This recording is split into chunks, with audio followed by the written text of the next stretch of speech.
নমস্কার বন্ধুরা, কিয়ান্স ব্লগে তোমাদের সবাইকে স্বাগত। আমি খুব ভালো আছি, আশা করি তোমরা সবাই খুব ভালো আছো। কালকে যেই বান্ধবীটার জন্মদিন ছিল, আজকে তাদের বাড়ি আমাদের সবার নেমন্তন্ন। তো আমরা সবাই চলে এসেছি। এইদিকে গল্প, হাসি, আড্ডা আর সেই পুরনো দিনের স্মৃতিগুলো দেখা হচ্ছে। যদিও বা আমার শ্বশুরবাড়ির সেরকম কাউকে চিনি না, তাও ছবি দেখে যদি কাউকে চিনতে পারি তো দু একজনকে চিনে নিয়েছি। আর সেই ছোটোবেলার ছবি দেখতে কত কথাই না মনে পড়ে গেল। কাকে কেমন দেখতে ছিল, কাকে কি, আমি কিন্তু খুব একটা চিনি না।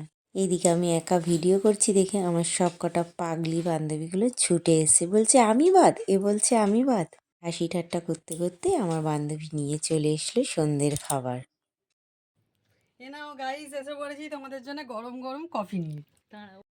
তার সাথে আছে চানাচুর ঝাল ঝাল।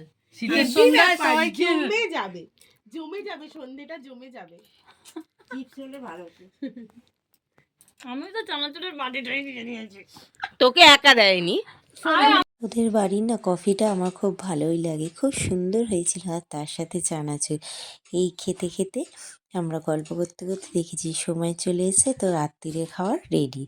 এইদিকে গরম গরম নান, তার সাথে ফুলকপির রোস্ট আর আলুর দম। রান্নাগুলো না খুব সুন্দর হয়েছে, কিছুটা ও রান্না করেছে, কিছুটা মামুনি। দুজনের হাতের রান্নার অতুলনীয়। তো আজকের মতো এইটুকুনি থাক, কাল আবার দেখাবে। সবাই ভালো থেকো, সুস্থ থেকো।